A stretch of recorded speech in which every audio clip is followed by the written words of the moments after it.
our project hashtag PAP webinars on the theme Gender and the Pandemic. In recognition of the impacts of the current pandemic to the many facets of our lives, we acknowledge the need to talk about them with the hope that we understand them better and cope with them appropriately. This afternoon's discussion will tackle the Safe Spaces Act and feminist perspectives on online learning. To discuss these topics, we have invited resource speakers and a reactor who I will introduce later on. So we've already started recording the webinar, and we'll be going to the program proper in a while. The webinar is expected to last for around 1.5 hours only, and we invite you to stay from the beginning until the end of the session. We will start with some preliminaries of the program, followed by the discussions of the speakers and the reactor, and then we proceed to the open forum. Questions, comments, or any relevant feedback may be shared at this time of the program using the Zoom's feature raise hand if you wish to speak, or you may just share your comments or feedback through our chat box. Please take note of these guidelines so we'll have a smooth flow of the program.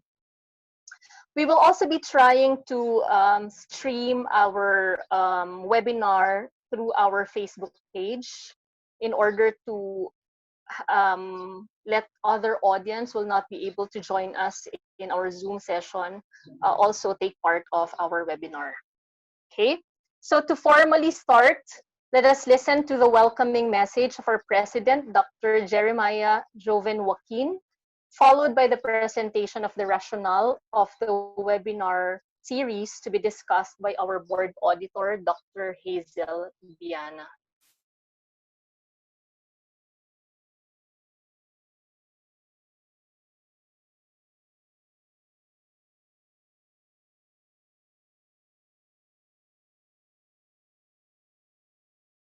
Oh, we can't hear you, JJ. I think you're on mute. Okay, thank you. Hello, good afternoon once again. Thank you for being here in our first PAP webinar series. Now, as you know, this time of pandemic, we need to cancel and postpone most of our activities for the year. So this initiative was given by Dr. Opeñano as a way for PAP to extend our hands to you so that we will still facilitate philosophical discussions even via online. Now, this series will run through till I think till December, so that's the plan. So hopefully you will join us in all our activities. We will make some announcements later as to the development of PAP some more. There are a lot of things that we are preparing for you. So for those who are interested to join that, please wait till the end of this forum. Welcome to each and everyone. Thanks. Okay, so thank you. For the past 3 years, the Philosophical Association of the Philippines has been focusing their efforts on inclusivity. So we have been giving the airwaves to the not so commonly accepted and discussed topics in philosophy, such as sports, for example, games, feminist philosophy, and even those that are quote unquote beyond philosophy. So as part of this effort, we have been holding various fora on women and philosophy, gender and philosophy, and many other topics. While not recognized in the more mainstream and elite circles of philosophy, we hope that we could pave the way and you could learn a thing or two about such topics, which are actually relevant to the real world and not merely just to the confines of small academic spaces, especially in times of the pandemic. So the world is bigger than our little spaces, and we must play our part in keeping it safe. So thank you very much, and welcome again to the webinar. Salamat.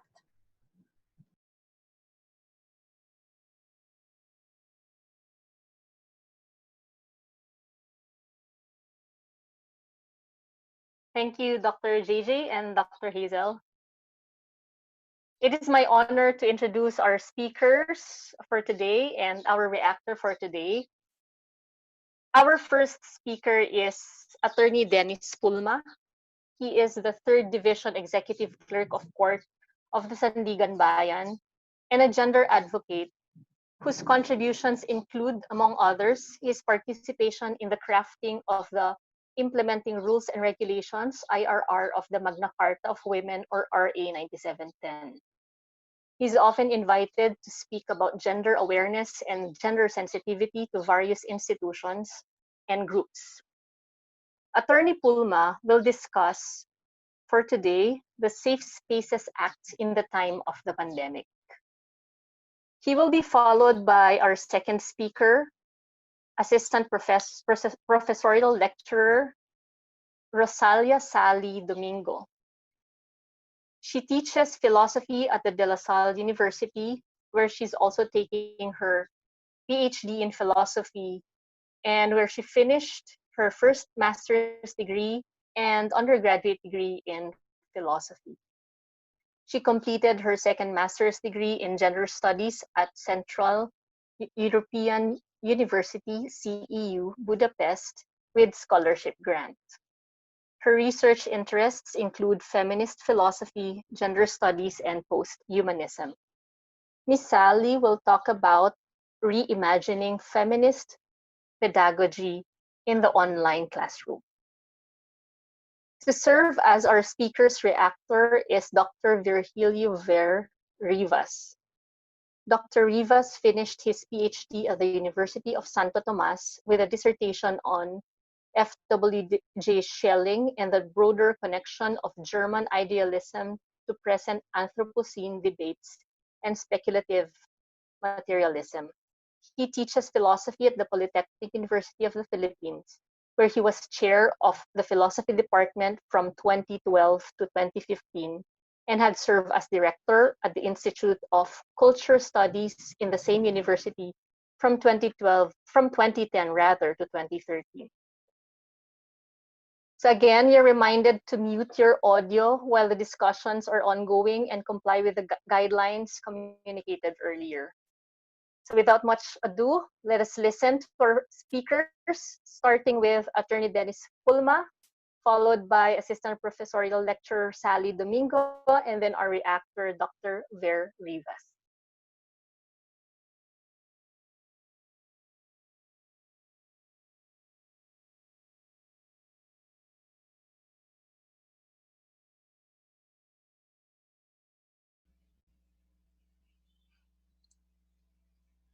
Attorney Dennis? Okay. Can you hear me? Yes, we can hear you. All right. Okay. So good afternoon, and I observed that the participants, some of those are coming from Mindanao and Visayas. So for those coming from the Visayas and Mindanao, maayong hapon. For those who are speaking mapingakulop, and then sa mga dito sa Luzon, magandang hapon po. Now, my talk is about Republic Act 11313. Okay. The legal title is an act defining gender-based sexual harassment in streets, public spaces, online workplaces, and educational and training institutions. Now, I would like to emphasize at the outset that this sexual harassment law is not the first one. Way back in 1995, we have Republic Act 7877. It was passed into law on February 14, 1995. So 25 years nang naglumipas.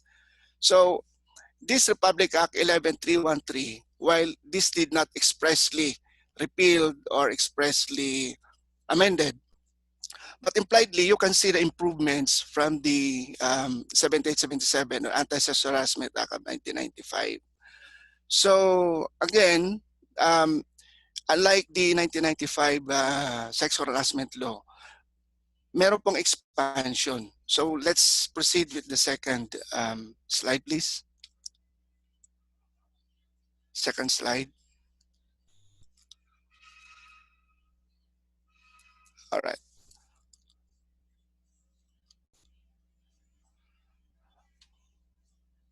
Okay, second slide. You see that the Safe Spaces Act, it talks about gender-based sexual harassment on streets, alleys, roads, sidewalks, and parks. Okay? So, hindi lang to confined sa mga buildings or edifices, but also outside streets. Next slide, please. Okay, public spaces. What are the public spaces as provided in the Act? Restaurants, cafes, bars, clubs, resorts, hotels, casinos, cinemas, and I have underlined here, privately owned places open to the public. So gender-based sexual harassment can not only be committed in public places that are known to us, like restaurants, bars, but also in privately owned places, basta open sa public. And then also churches, internet shops, public markets, public utility vehicles, transportation terminals, even private vehicles with app-based TNVS, yung mga Grab. Okay, so yun. So public places, kumbaga practically in all places, okay? Except lang siguro yung mga confines ng private homes. But all cases, whether on the streets or inside buildings or structures, even privately owned, basta open to the public, Safe Spaces Act is applicable or covered. Next slide, please. Gender-based online sexual harassment. Physical, emotional, and psychological effects. By the way, gender-based sexual harassment, these are not just acts, uninvited acts or statements or threats, okay? This has to be gender-based. When you say gender-based, this refers to those socially ascribed norms or roles, okay, culturally defined, all right? So gender-based online sexual harassment, physical, emotional, psychological threats. And then this also consists in unwanted, misogynistic, transphobic, homophobic, and sexist remarks. Under the implementing rules of this law, they attempted or they tried to define kung ano itong misogynistic, transphobic, homophobic, and sexist remarks. Misogynistic, it appears that misogynistic, in simple terms, it is a statement or remark or a slur tending to prove that the men are superior than the women, or it indicates feeling of hatred towards women. Homophobic naman ay remarks or slurs directed against persons simply because they belong to LGBTs. Transphobic, ganun din. And then sexist remarks, slurs or remarks or statements that indicates prejudice, that indicates discrimination. Okay. So one form then also gender-based online sexual harassment, invasion of victims' privacy through cyber stalking and messaging, relentless messaging.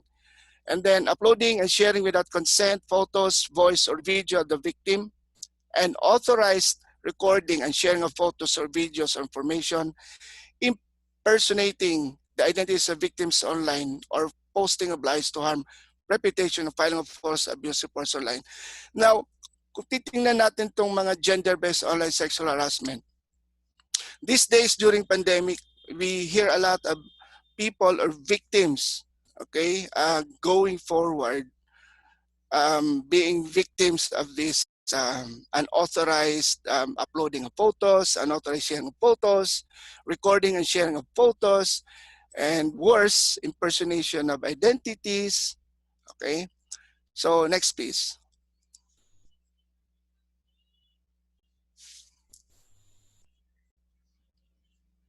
Next slide. All right. Qualified gender-based streets, public spaces, and online sexual harassment.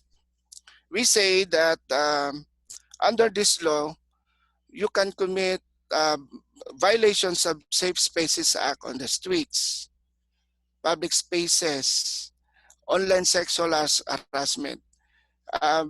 there are penalties involved here. But in this case, the penalty is deemed qualified because of these circumstances. When you say qualified gender-based traits, sexual harassment, gender-based sexual harassment, it means that the penalty imposed to be imposed will be higher. So, like sexual harassment in common career or PUV.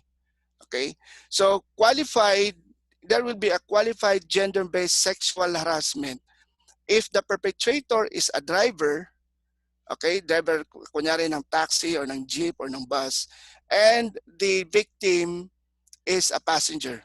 Okay, it's also a qualified gender-based street, public space, and online sexual harassment if the offended party is a minor, senior citizen, and breastfeeding mother nursing a child.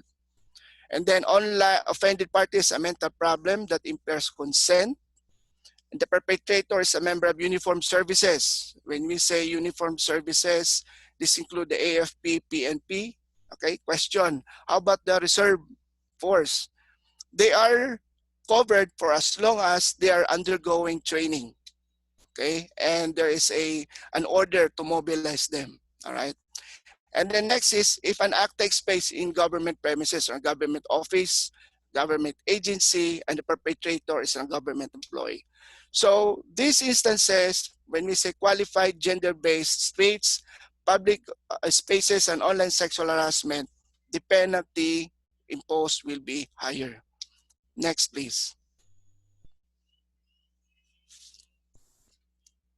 Okay, gender-based sexual harassment in the workplace.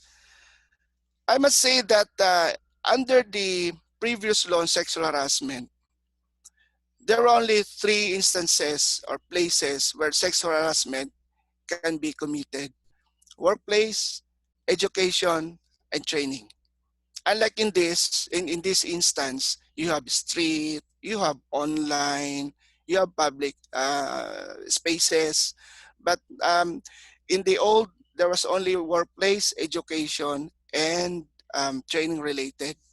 Okay, but um, be that as it may, the coverage or the action defined as criminal act was somewhat expanded.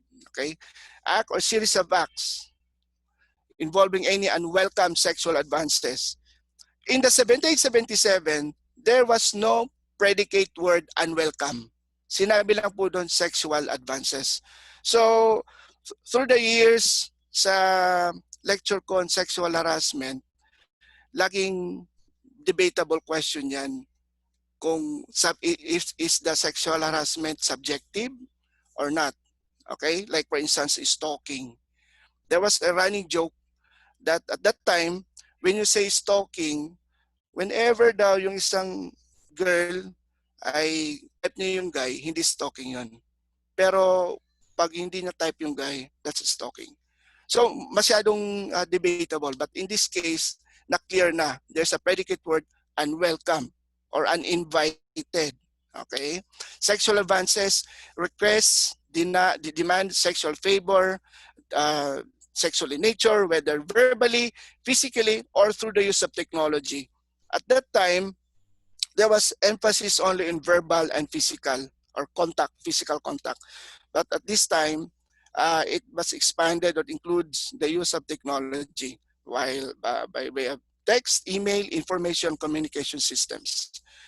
Next would be the act or conduct of sexual nature affecting the dignity of a person, which is unwelcome, unreasonable, offensive to the recipient. Okay, and then the act or conduct that is unwelcome or pervasive, should create a hostile, intimidating, or humiliating environment. So yun po sa workplace. And then let's proceed to gender-based sexual harassment in education. Next slide, please. All right. Gender-based sexual harassment in educational and training institutions. 1777, these two were quite separated. But in this instance, it was fused together. So gender-based sexual harassment or sexual violence. While we noticed that gender-based sexual harassment on the streets, public spaces, and online, um, there were specific acts. But in this case, sexual harassment in educational and training institutions, it refers back, kumbaga, hindi ito gender-based sexual harassment that should only occur inside the confines of the school or the classroom. But it also includes gender-based sexual harassments that can happen or that can occur on the streets, on public spaces where the offended person is a minor or a student. Okay, so yun. So gender-based sexual harassment or sexual violence. Um, there is a need or there is a provision that there must be a designation of officer in charge or office.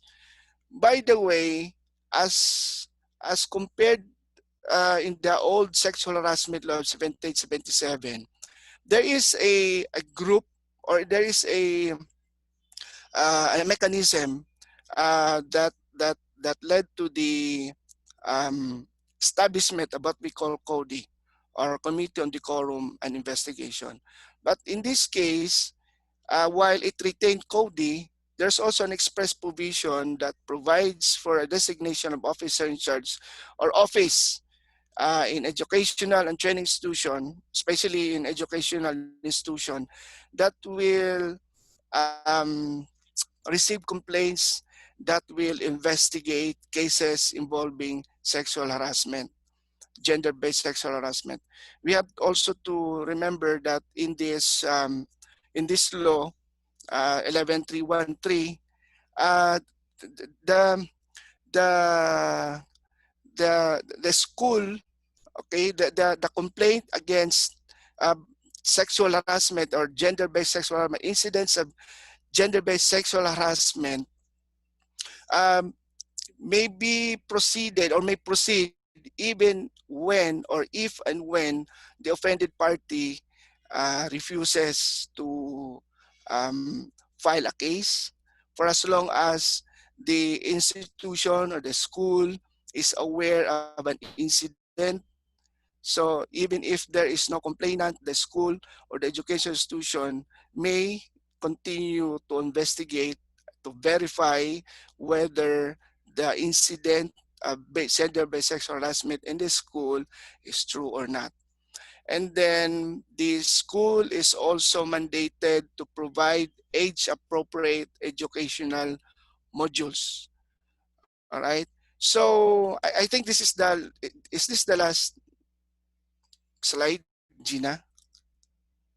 If this is the last slide, I would like to also to add uh, that the provision on prescription of offense,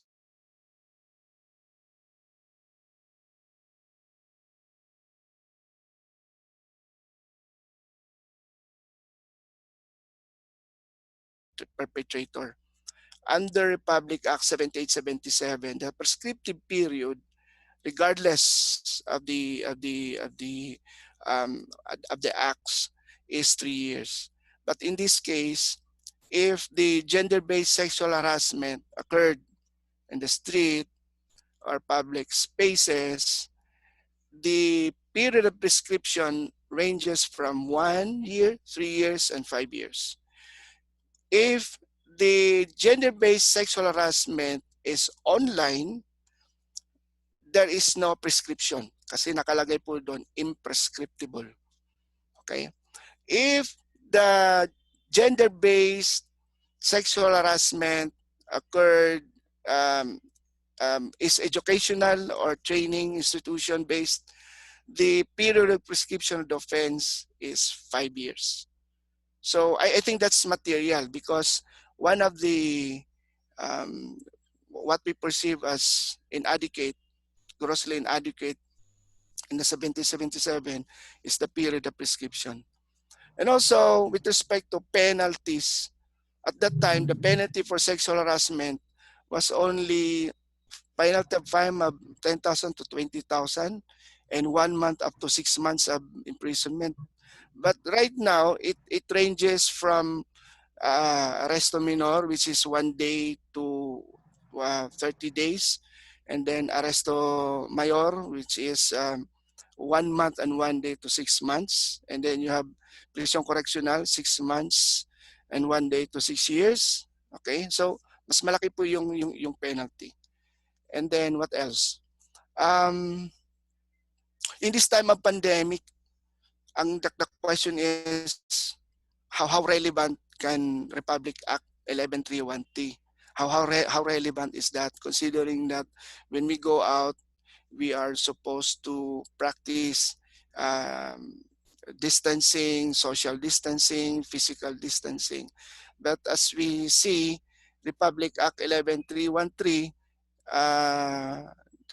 does not only occur when you are physically close or literally close to another person, but even online.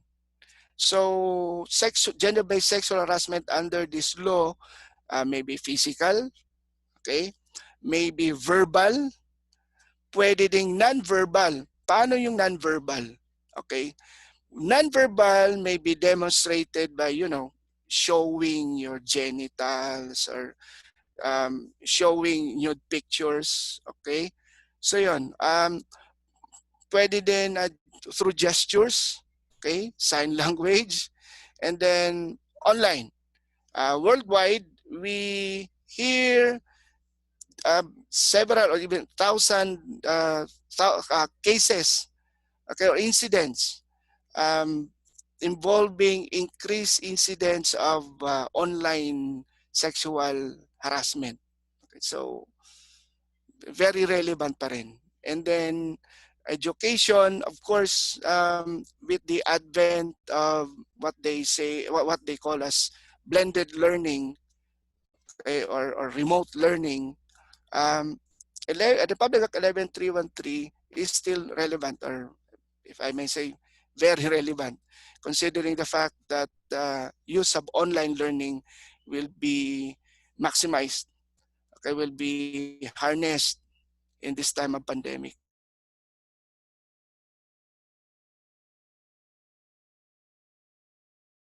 Distancing, but whenever we go out, we see people. Okay, so we see people and congregating people, and in many cases we see that there's really no obstacle for people to commit Republic Act 313 or Safe Spaces Act whenever and if ever they want. Okay, so I think this ends my brief lecture on Republic Act 11313.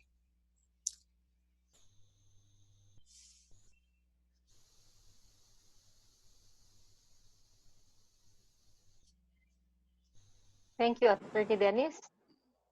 Let's proceed to the discussion of Ms. Tally.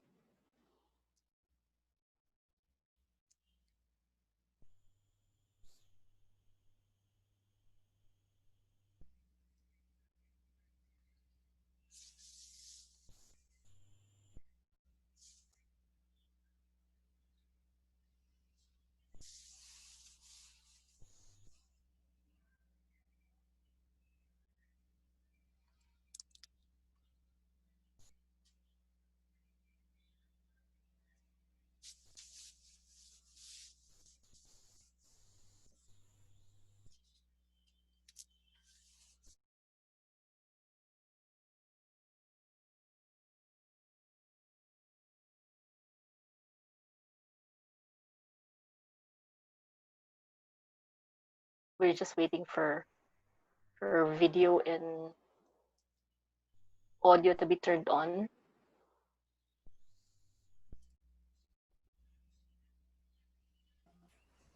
All right.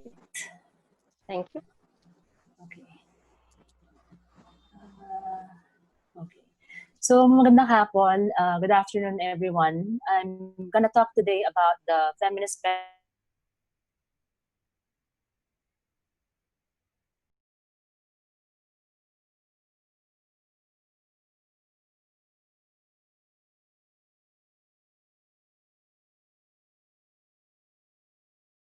be here with us today.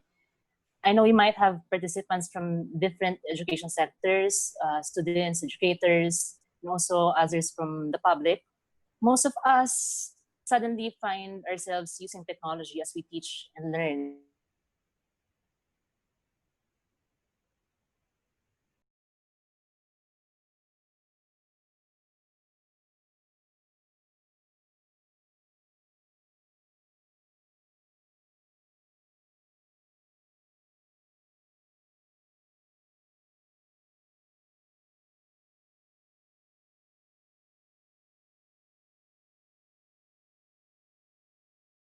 To be compounding pre-existing gender disparity. Note that not one single country has yet reached gender equality, and even worse, many countries are moving slowly or even backtracking on key gender issues, including the Philippines, which is reflected in the World Economic Forum report on gender disparity. It's precisely due to this of feminist teaching in higher education has never been more urgent. And the longer this temporary exposure to online teaching and learning lasts, the more we have to rethink and revamp our pedagogical ideals to integrate an empowering element into virtual learning encounters during this precarious time. As such, here you can see the key points for our discussion and conversation later. I think it's critical to clearly and publicly define what feminist pedagogy is and discuss its benefits to our colleagues who are unfamiliar of the concept. And also outline the ways feminist pedagogy is applicable to online learning environments and make various practices of feminist pedagogy visible to our students, which is the most important goal of feminist teaching. Perhaps there's a way to translate some of these principles of feminist pedagogy to these educational venues and reimagine the way students learn so they become more gender responsive and inclusive. So let's start with, if you're gonna come along with the journey with me exploring feminist pedagogy, a conversation and some basic shared understanding about feminism and about pedagogy. You might have your, of course, own images of what feminism is, what a feminist is. And since this is a webinar on philosophy, although we are not mainly talking about feminist philosophy, when we think about feminism in philosophy, at least, we think, or most people think about Simone de Beauvoir. Her most famous work, The Second Sex, from 1949, laid the groundwork for second wave feminism, where first wave feminism was concerned with women's suffrage and property rights. The second wave broadened these concerns to include sexuality, family, the workplace, reproductive rights, and so on. One of the most famous lines, maybe, that you have heard as well from this work is, "One is not born, but rather becomes."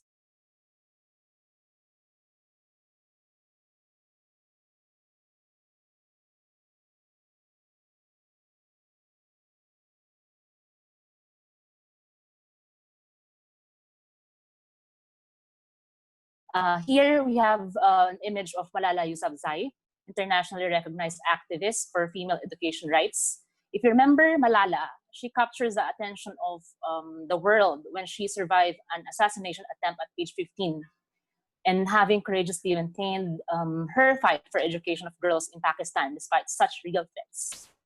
Another feminist activist, Tarana Burke, if you are familiar with the hashtag #MeToo movement, she was recognized as one of the silent breakers, being the founder of the hashtag #MeToo in Time Magazine's People of the Year in 2017. She started the movement in 2006 to help women and girls, particularly women and girls of color, who are survivors of sexual abuse and assault and exploitation. During the latter part of 2017, if you remember, as a wave of sexual assault allegations against movie producer Harvey Weinstein broke in the press, her hashtag #MeToo movement went viral in Twitter and social media as a uniting force for women who had been sexually harassed or abused to reply "Me Too" and share their stories. This one, the one on top, is an image from the March for Life rally. Recently, a rally and against abortion on January 24, 2020 in New York City. This is in partnership with the pro-life women's group, New Wave Feminist. This group contradicts the pro-choice feminist rhetoric that legal abortion is women's freedom and that people and institutions opposed to abortion are the enemies of women. It's important to acknowledge by seeing these images that feminism come in many different forms, different genders, ethnicities, religions, and that feminists do not all agree on everything either. In fact, there are many feminists who would disagree with members of pro-life women's groups and vice versa. So moving forward, I think it's important to also address some of the common misconceptions about feminism, and I'm sure some of you have or have heard other examples. A very common one right away is that feminism promotes superiority of women. Many women in the Philippines often say, I don't believe in feminism, rather I believe in promoting equality. Actually, feminism advocates that women should not be tied down to taking specific roles in society because of their sex, and also suggests that men aren't bound by certain roles either. Only women can be feminists. That's another common misconception. There are lots of debates going on about whether men can be feminists or simply feminist allies. Either way, feminism is the idea that women's rights should be equal to men's, and of course, men can support this idea too. It's important to note that the key ideas of feminism aims at providing equal opportunities to women, and supporting it has nothing to do with gender. Feminism is only about women is another common misconception. Another thing to keep in mind is that many of the civil rights movements, women's rights movements, have found a lot of commonality. There's a lot about feminism that can be applied to struggles that are now coming more into light regarding sexuality rights, gay marriage, transgender rights, etc. So feminism, yes, it's about equal rights for women, but ultimately it's to empower all people to enjoy equal rights and freedom of choice. And another is that feminism has made women equal now, and there is no need for feminists, that it's no longer relevant. A lot of people think that women's rights has already been accomplished. Many countries, including the Philippines, have laws which, of course, Attorney Dennis also have mentioned. We have laws, policies that protect women, girls from discrimination, laws that promote gender equality. Also, the Philippines has one of the smallest rates of gender disparity in the world. Yes, on paper, we've achieved equal rights, but as long as marginalization of women is widespread, sexual harassment and physical violence are common. Raising families, for example, is still considered as women's work, and it's still not valued in society, then that's not equality. So moving along, I hope we can have common understanding that feminism is not monolithic, that we are in a place of multiple feminisms. And then we can move forward to talking more about what is feminist pedagogy. So feminism, as I've stated, is a belief or ideology that centers its focus on obtaining equal rights and opportunities for women and all genders. It is an extremely broad category. There's a lot of diversity within feminism, just as there are a lot of diversity in other belief systems. And all feminists will agree with that. Now, pedagogy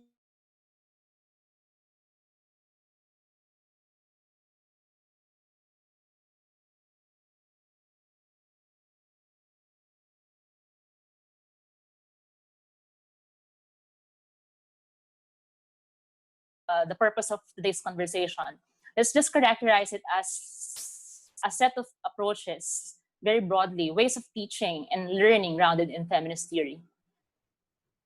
So it's an overarching philosophy, a theory of teaching and learning that integrates feminist values into the teaching strategies, how you approach the content, what are your classroom practices, and also including teacher-student relationships.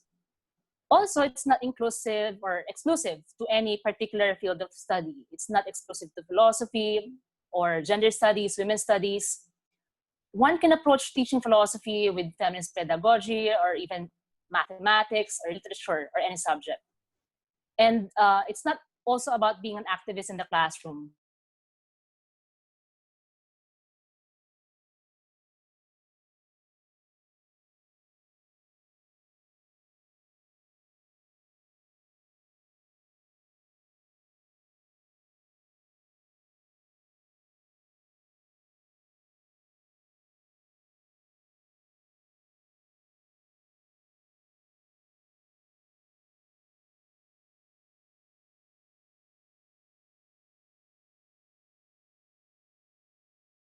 considering that we are having issues of discrimination, gender exclusion in the current traditional education.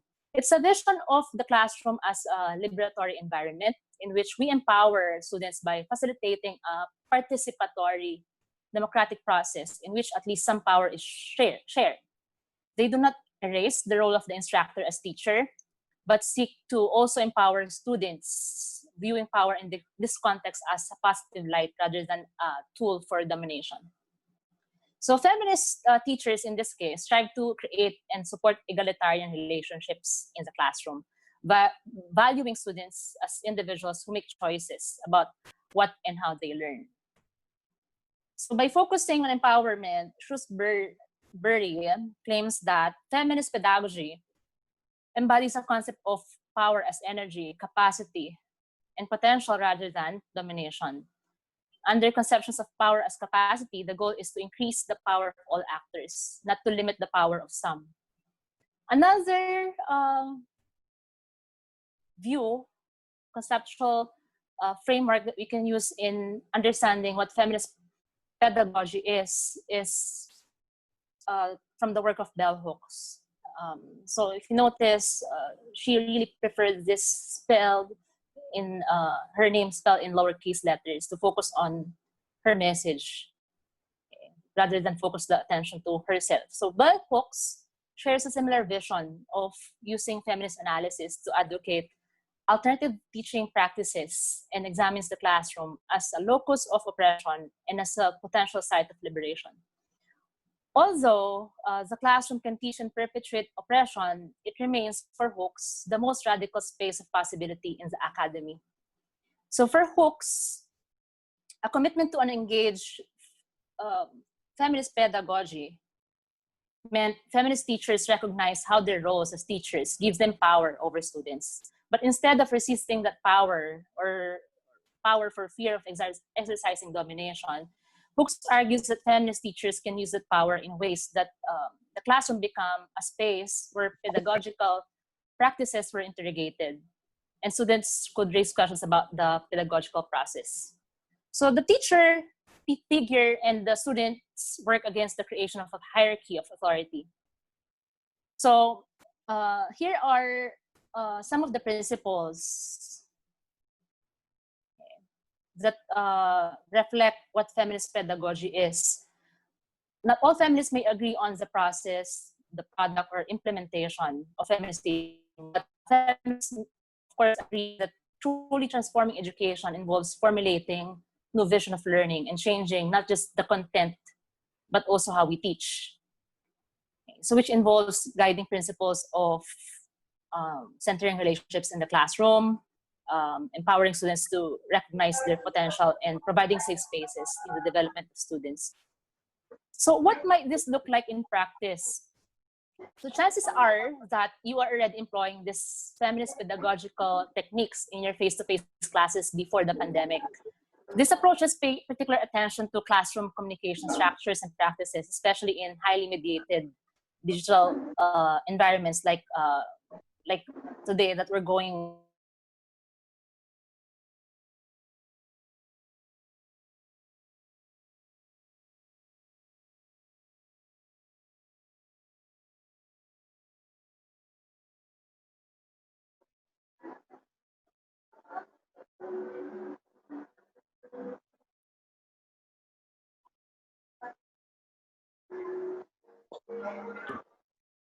I think we lost the audio of Miss Sally.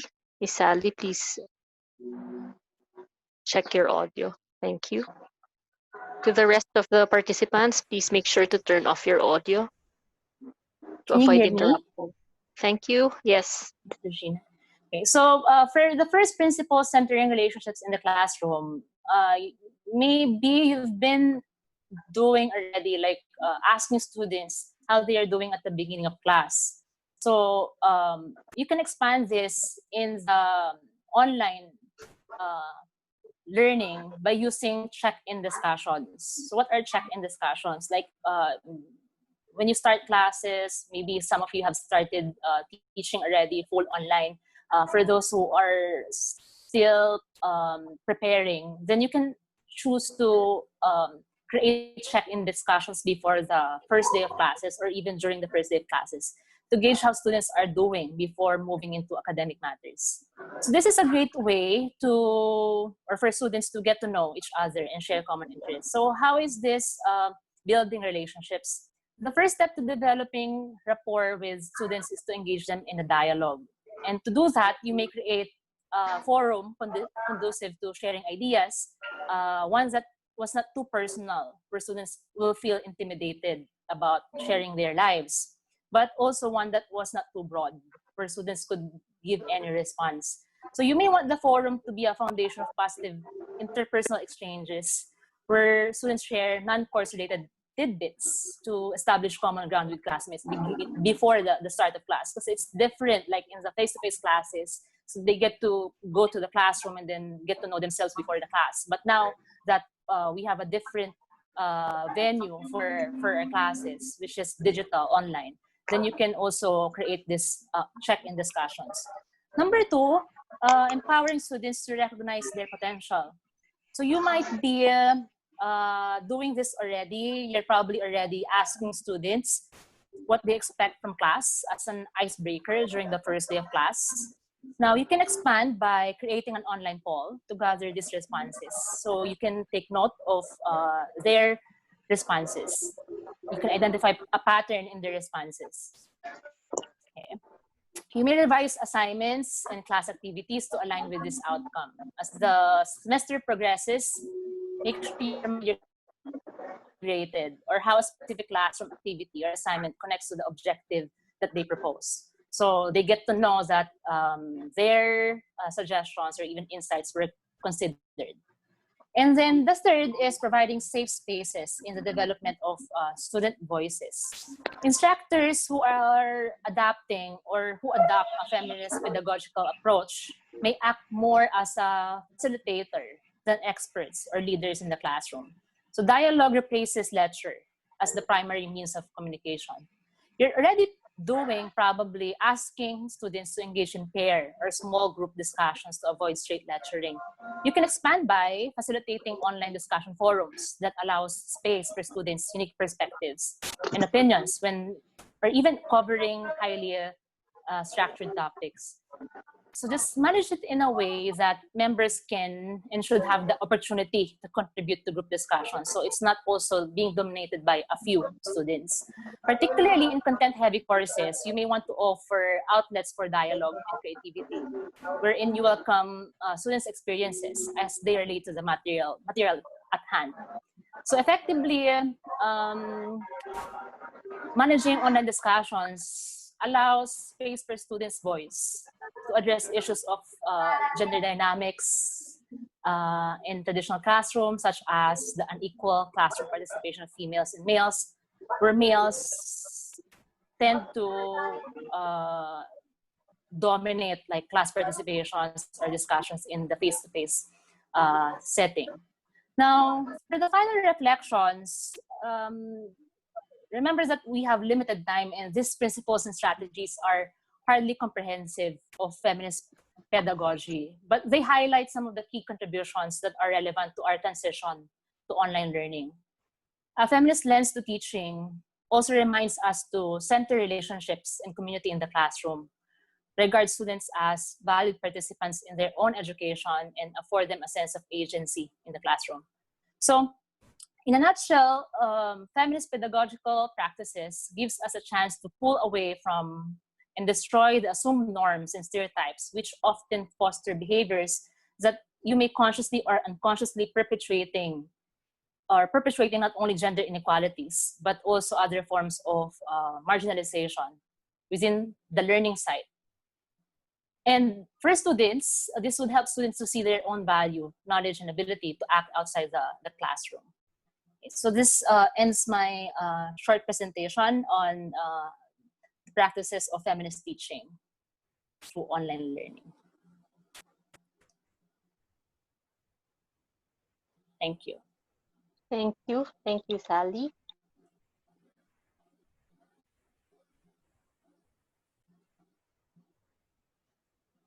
Those are the discussions of our two speakers. first one, that of Attorney Dennis, tackled about the Safe Spaces Act and its relevance to the current pandemic. And the second one is on the feminist pedagogies as shared by Miss Sally Domingo. So you can start sharing your comments or feedback or questions about the talks. But before we entertain those questions, we'd like to listen to our reactor for his uh, input or insights or takeaways on the lectures of our two speakers. We welcome Dr. Ver Rivas.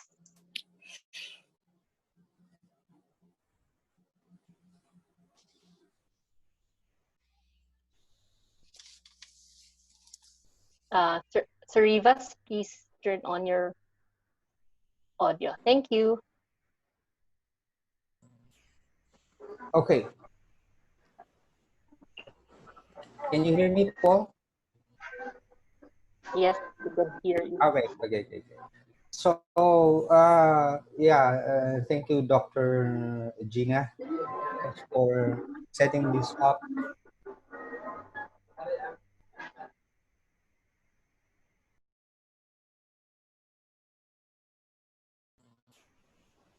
Hello, can you hear me? Hello? Yes. Okay. So I'm supposed to give a formal reaction to the talk of the speakers, but I guess since, as we agreed in the board, since we need to allot more time for interaction between the speakers and the audience, instead ask common questions that any of the speakers can address or answer. Will that be all right, Attorney and Miss Sally? Yes. Okay. Yes. Yes. Okay. So I understand from both the lectures that feminism itself is a potent pedagogic approach to gender disparity, especially uh, especially in the classroom. And of course, we can draw a larger picture of the social sphere, which is still very much defined by gender differences, which are typecast into differences between gender roles, and which consequently become normalized as sexual or gender identities. So, so in both lectures, I guess this is the powerful message of both lectures. Feminism is made analogous to a kind of democratic practice of equality, and that's a very powerful message in both the lectures. But I guess there's an implicit, if not ingrained, political project in every kind of feminism that teachers like us and advocates of change like us cannot ignore. And so the question is, my first question is, are we to demarcate the line between academic or legal affirmation of feminist pedagogy or sensitivity and leave the actual practice to social agents outside, and an active political or non-academic affirmation of this pedagogy outside the classroom or outside any given juridical space? I understand that the meaning of the outside now in the era of the pandemic is mostly restricted to cyberspace and to socially regulated public spaces. Uh, I mean, most feminisms, I hope Miss Sally will agree with me. I mean, most feminisms address the issues of gender within a pre-pandemic framework. Uh, so even all our legal, academic, philosophical theories are all posited within this pre-pandemic framework. And I guess we haven't crafted the law or entertained a theory that is actually that can actually fit within this frame. Like my second question is, uh, how will this feminism articulate and craft a different model for the new normal? I mean, like the pandemic normal itself, or a kind of normal with a progressive design ecology or a pedagogic social structure. And it's going to be a long stretch. I mean, the WHO is anticipating a 5-year long stretch. So, how are you going to contribute to crafting the new normal from the pedagogic and legal points of view? So, broadly speaking, I assume here that the laws we have right now and all the theories we entertain are all posited within the pre-pandemic framework, which I guess will not be enough. So, those are some of the broad questions I'm throwing to the speakers. So who would start? Oh, anyone? Anyone? Anyone. So as I understand from the question, maybe I can focus on the second first, on the articulation or crafting of the guidelines, responses, considering that we are in the new normal, how like feminist approaches or pedagogical approaches could be relevant to the so-called new normal, the online learning. Do I get it right, Sir Ver?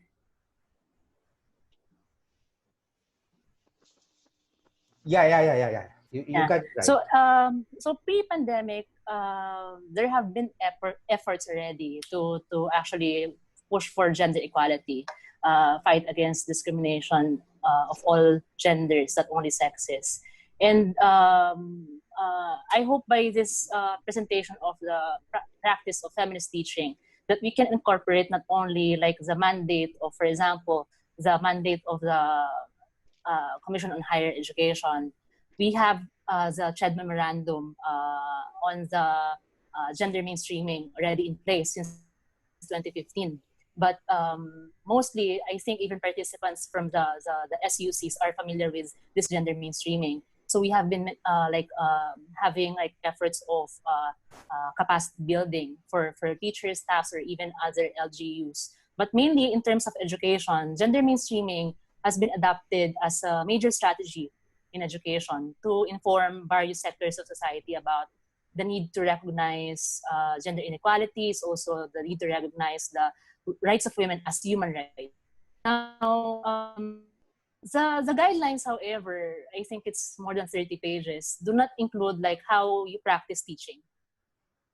So it includes like curriculum development, like the content, revisions of textbook materials, or even revisions of like curriculum incorporating like more gender sensitive or gender responsive educational materials.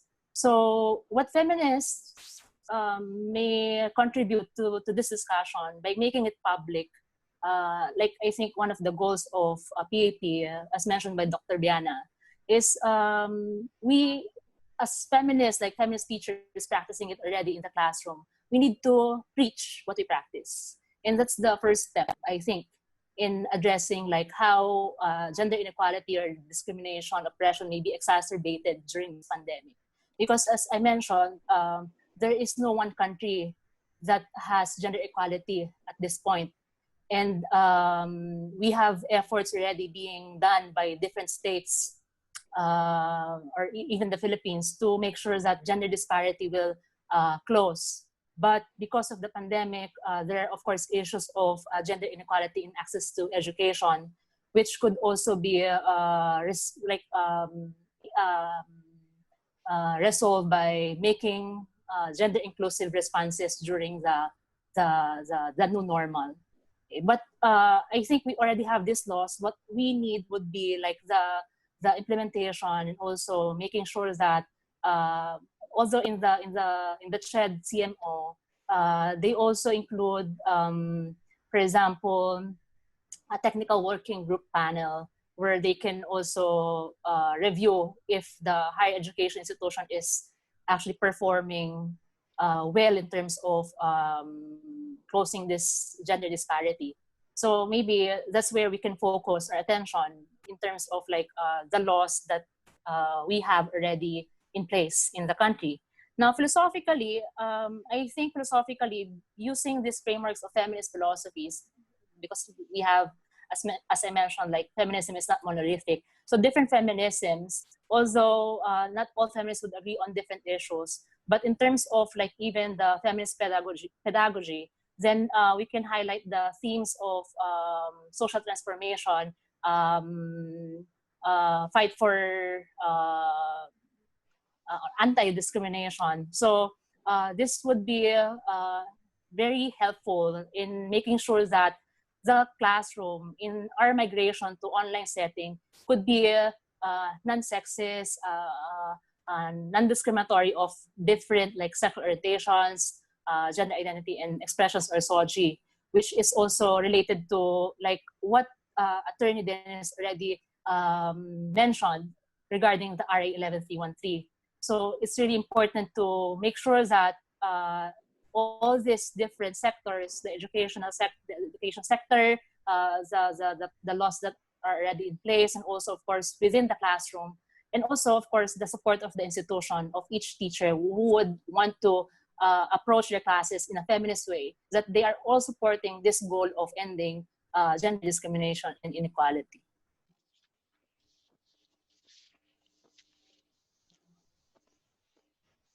Thank you, Ms. Sally. Attorney, do you have any thoughts on that? Well, okay.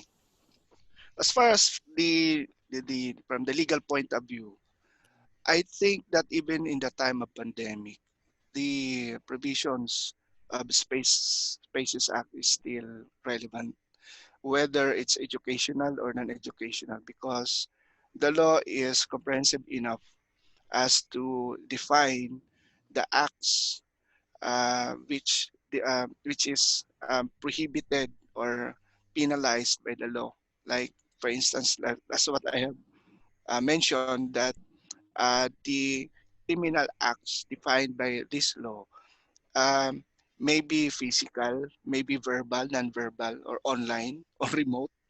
Okay, so for me, even in the time of pandemic, whether from the you're looking at from the perspective of an educator or simply a plain okay citizen, we can see that the provision says Safe Spaces Act can be applied, and also individuals can also be made liable if in case there are overt acts or even omissions which are deemed to be punishable under this law.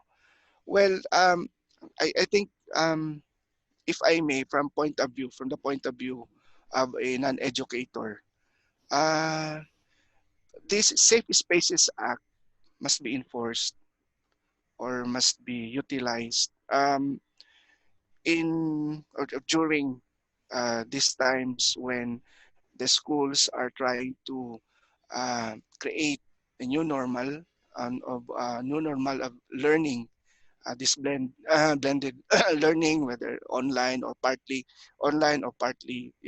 physically going to school.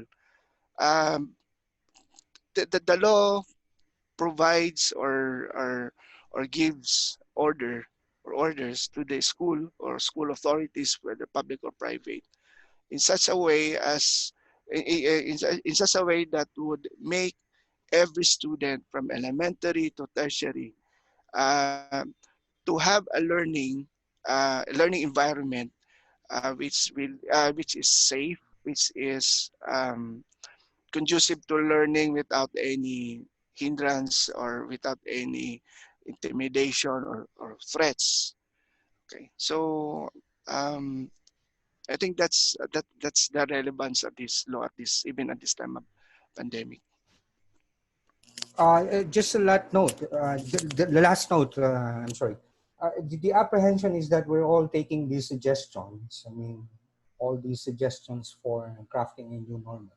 We're all taking these from based on our experiences in a pre-pandemic world, and I guess it's time to be proactive to, design a world that is that can keep up with the times, especially now that we are very new into this world.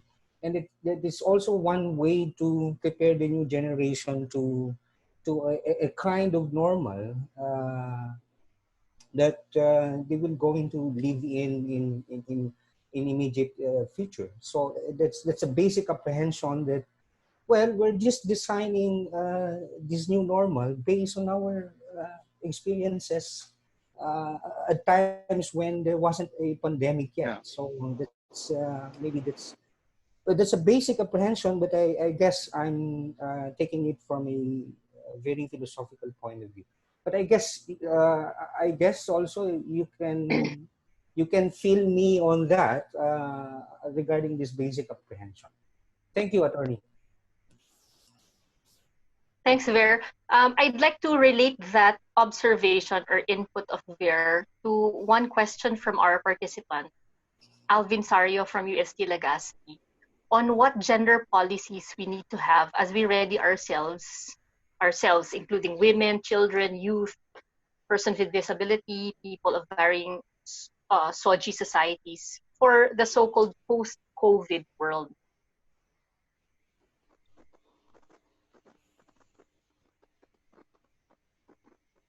We could ask Attorney Dennis or Miss Sally to respond to the question. Yes, Attorney. Okay. If I'm not mistaken, you mentioned about gender policy. Yes, that's correct. Okay. If I'm not mistaken, one of the gender policy that the Philippines as a state has committed in the United Nations Declaration, okay, is that it will craft laws that will aim to eliminate, that will aim to minimize gender discrimination, gender violence, etc. Well, the law can only do so much.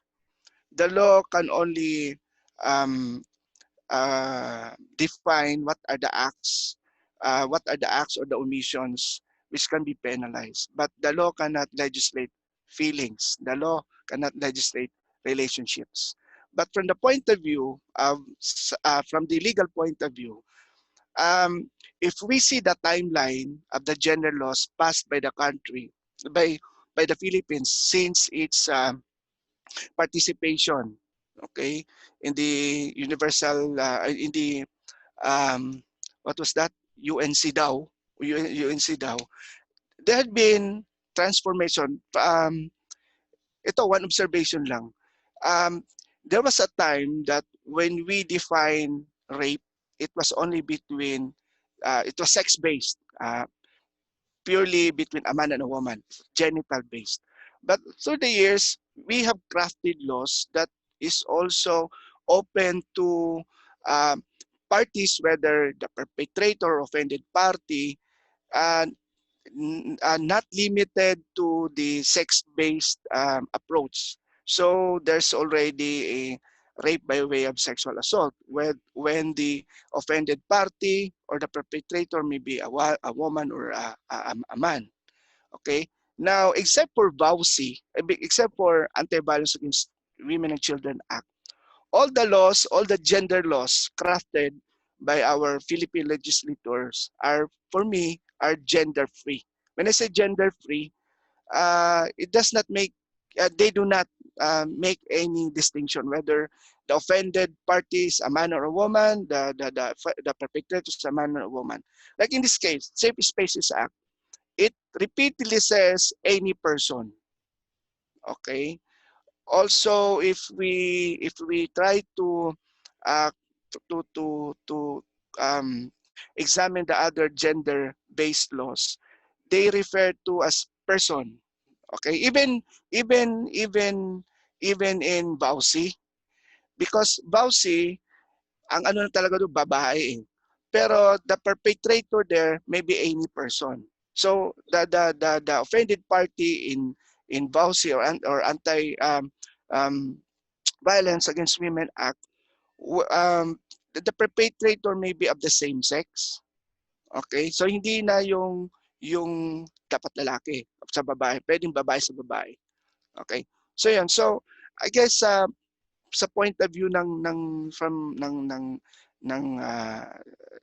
legality or ng law, I think meron ng at madami ng mga laws which I think is responsive to gender policy directions that the Philippines had committed or has committed in the fulfillment of its obligations under UNCEDAW.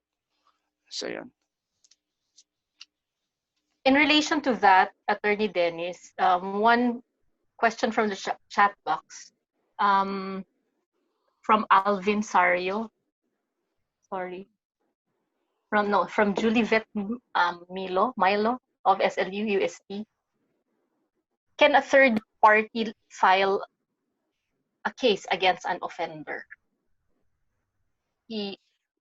Juliet elaborates, saying that there are parents who may not know about the law or simply ignore the act of harassment, but it's really disturbing to the third party.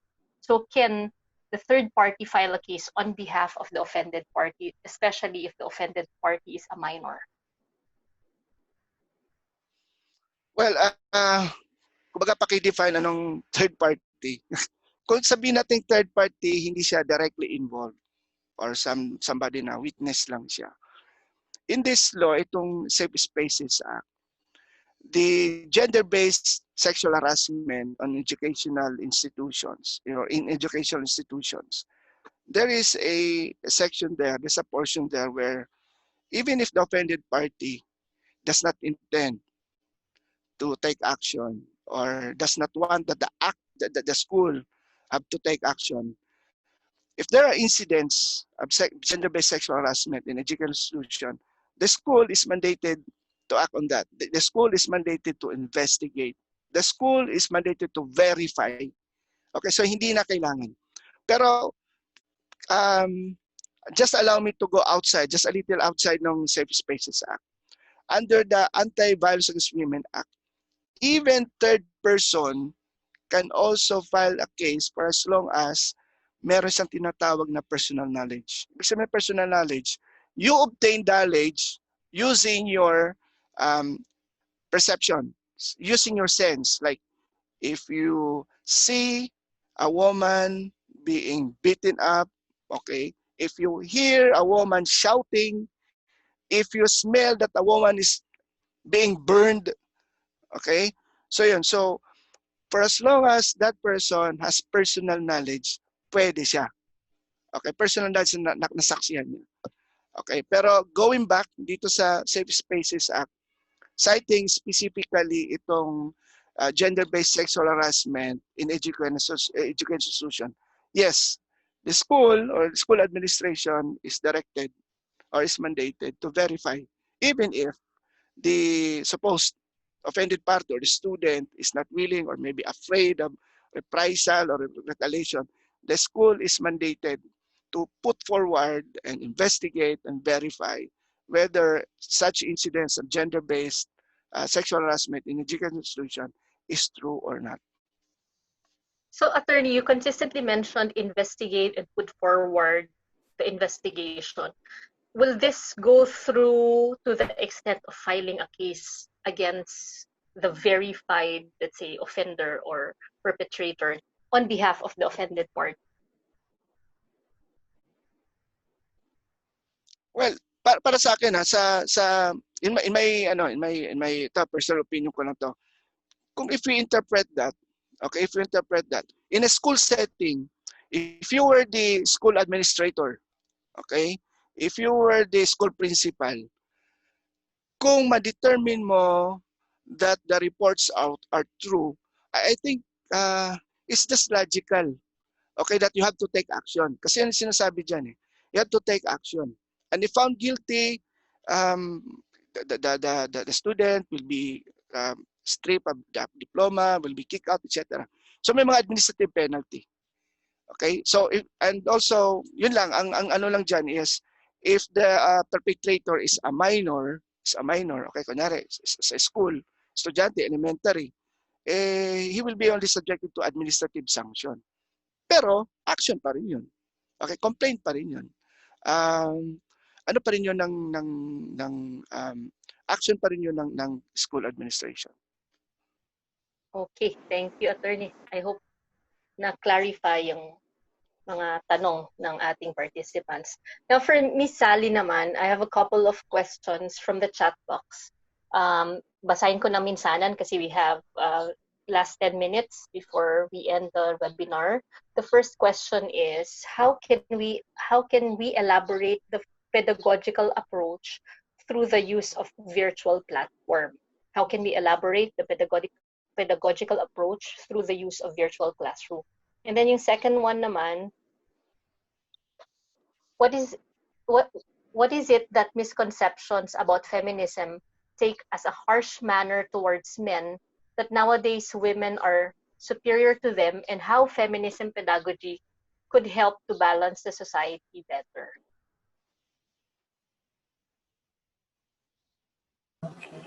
So for these two questions, the first one asked about, the first one asked about the pedagogical elaboration of the pedagogical approaches through the use of virtual learning. And then the other one, sorry, I did not get yung one, virtual learning, and then the other one is, how can feminist pedagogy help to balance the society better, given that there are misconceptions about feminism? So for the migration to online learning or full online blended learning, how can we apply or approach feminist teaching? So in the presentation, I only presented like 3 usual or common principles of feminist pedagogy, but you can actually look into some other themes and also practices that you can use to the use of online platforms. So I agree with like the discussion of Attorney Dennis a while ago, that we have like in terms of laws, we have laws in place, and then in terms of like this pedagogical approaches even before the pandemic. So we have been discussing this already. But simply transferring to face-to-face or face-to-face online learning without thinking of like what are the opportunities and even challenges that we might face in this new normal.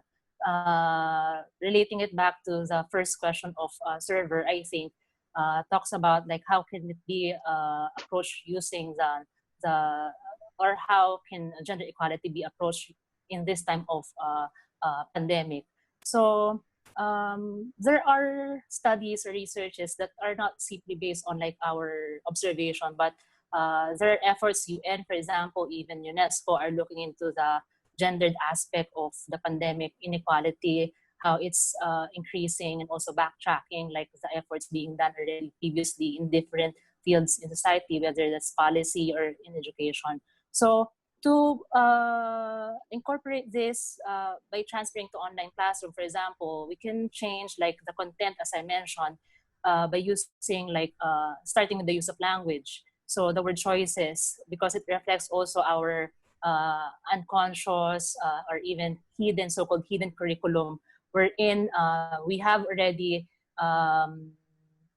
this structure of traditional or the structure of education wherein it reinforces the traditional cultural messages regarding gender. So that's why I think it's very important to use feminist pedagogy, because with the goal of social transformation, specifically concerning gender inequalities or gender discrimination, it should balance like issues between like whether feminism is taking over, whether feminism is already claiming superiority over men.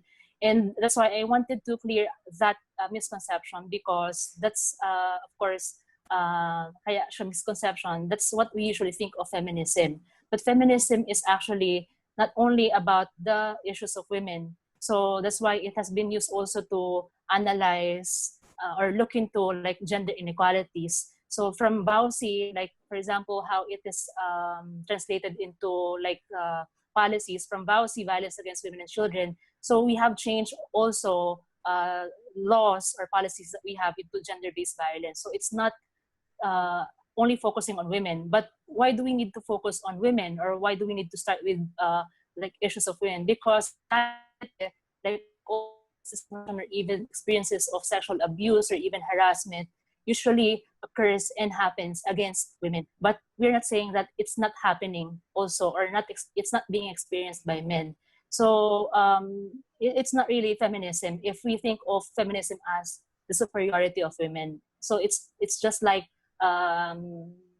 saying that you're against misogyny and then you're claiming, for example, misandry. So that's why we have to look at also within the hidden curriculum or hidden structure in the education system itself. So the academic curriculum.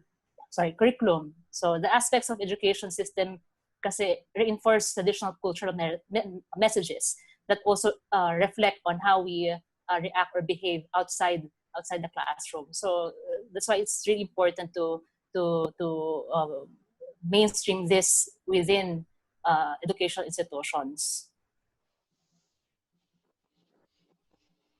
I hope I clarified the misconception. Thank you, Miss Sally.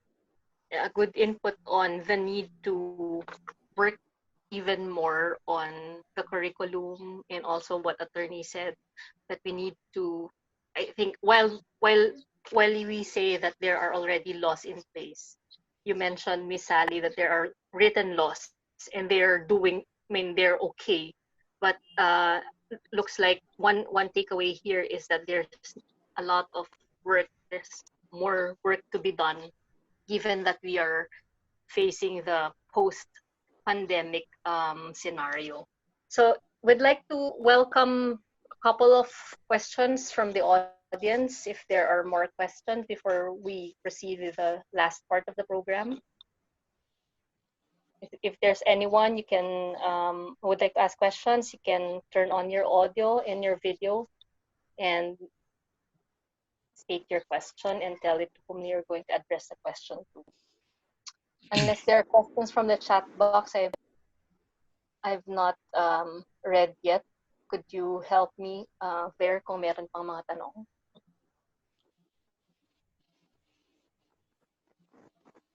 Naka-mute ka yata.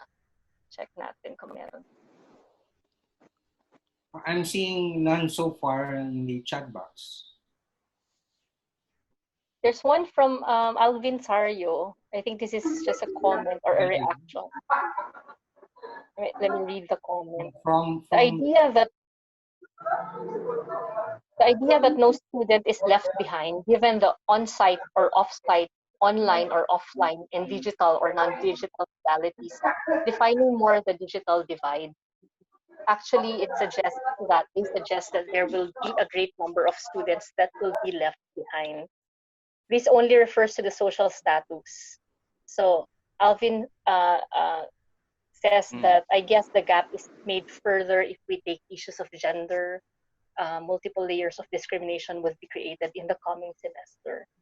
So this is his comment on the forthcoming so-called blended learning.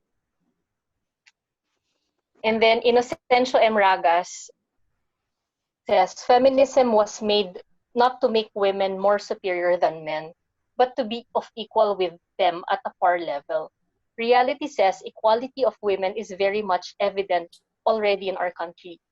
So the question is, how shall we influence men living in a faraway mountain to encourage practices of gender equality?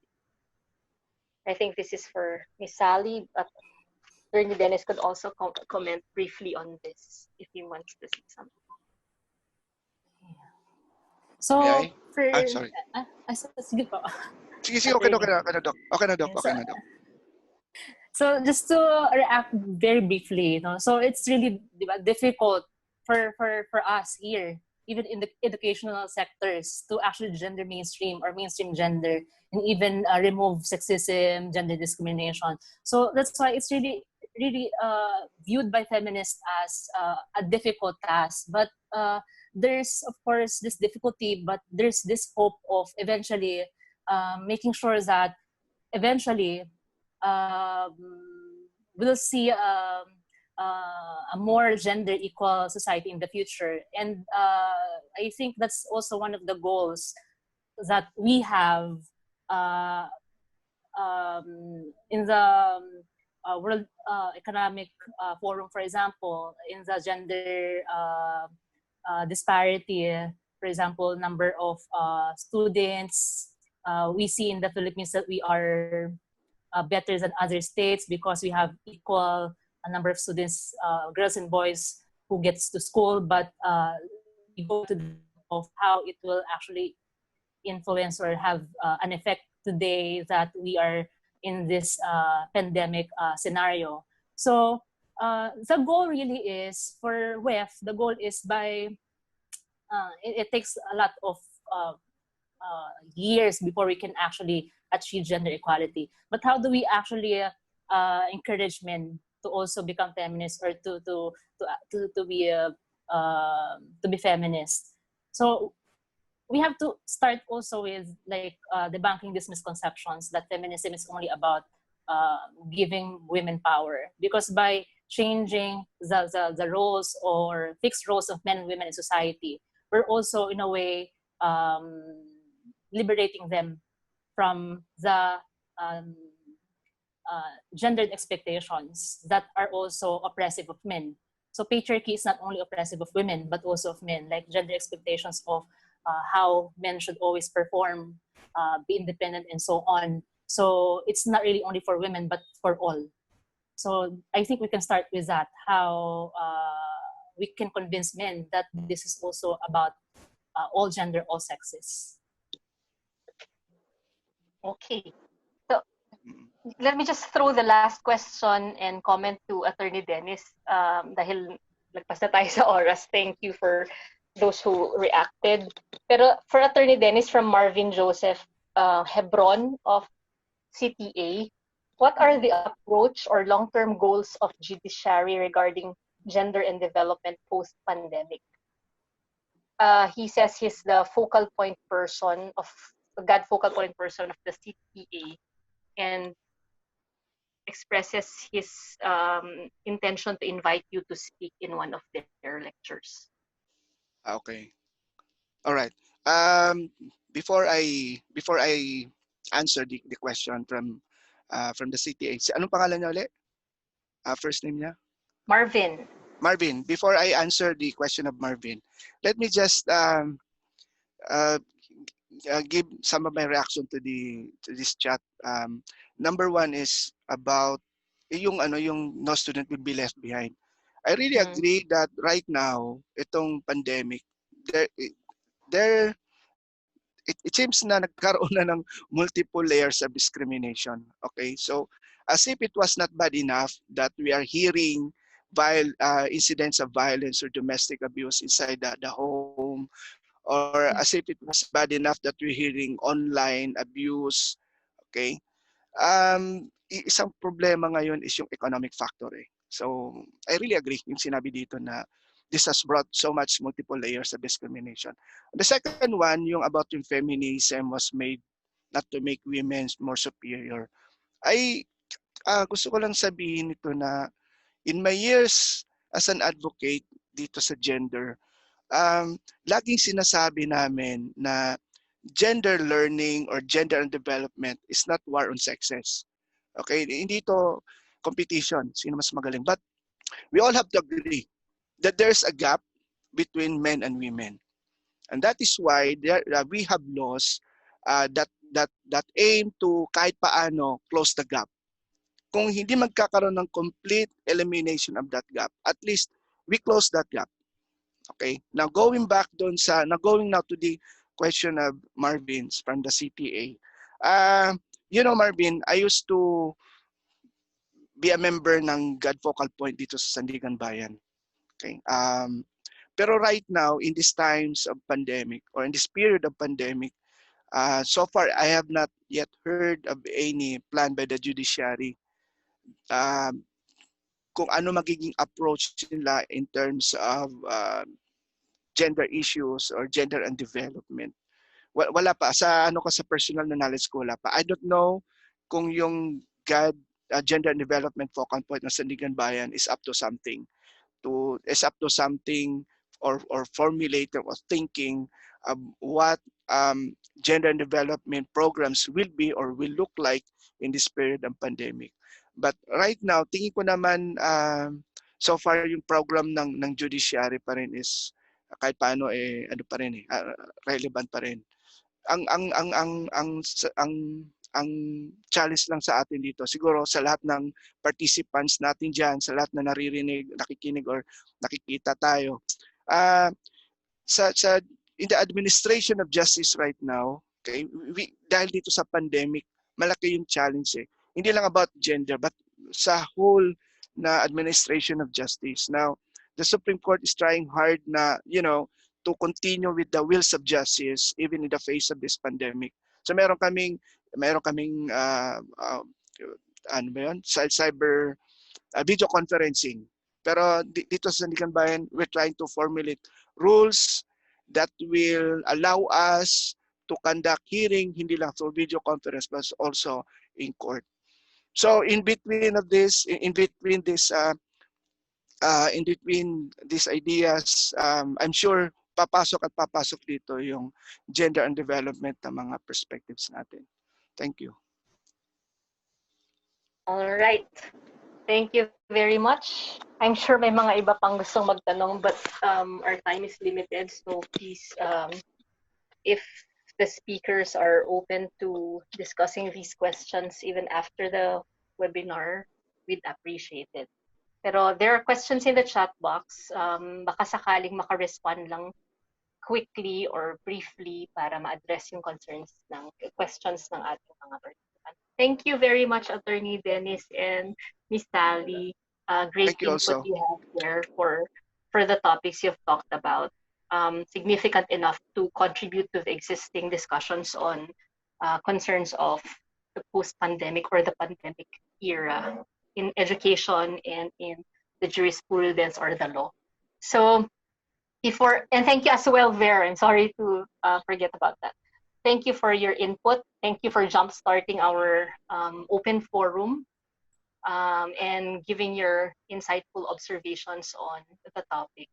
So we'd like to proceed to the last part of the webinar before we end. I'd like to call on Dr. Charlie Daguasi, our linkage officer, to give some announcements and to give us the closing message for the webinar. Dr. Charlie, please.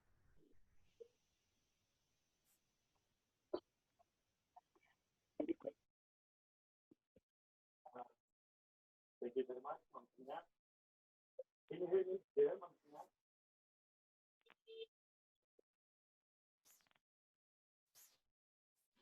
Hello, Tina. All right. Can you hear me?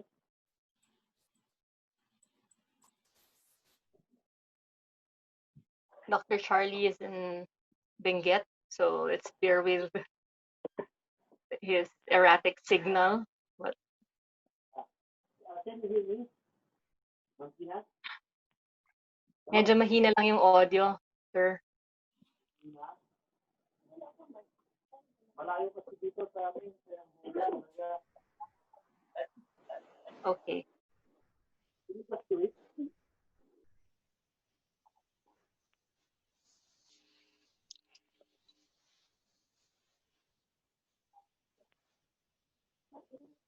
So let me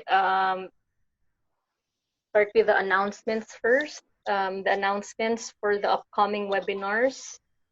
We'll have another session on gender in the pandemic for the talk of Dr. Eva Aurora Calueng of the UE Manila. She'll talk about LGBT inclusive education during COVID-19. This is another free webinar, so just wait for the announcements, which will be posted at our PAP Facebook page next week. We also have other webinars on deck. On September, we have a webinar on philosophical writing to be given, tips on philosophical writing to be shared by Dr. Hazel Biana of the DLSU and PAP, also part of the PAP board. And another lecture on September by no other than Dr. Ver Rivas on nature philo. Okay, that's going to be on September as well. Other webinars will be announced as we go along, but we, as Dr. Gigi said in the beginning of the webinar, we have lined up a series of webinars until the end of the year. We also invite everyone or those who are interested to be members of our association. The announcement, the details of the membership can be found in our page, Facebook page.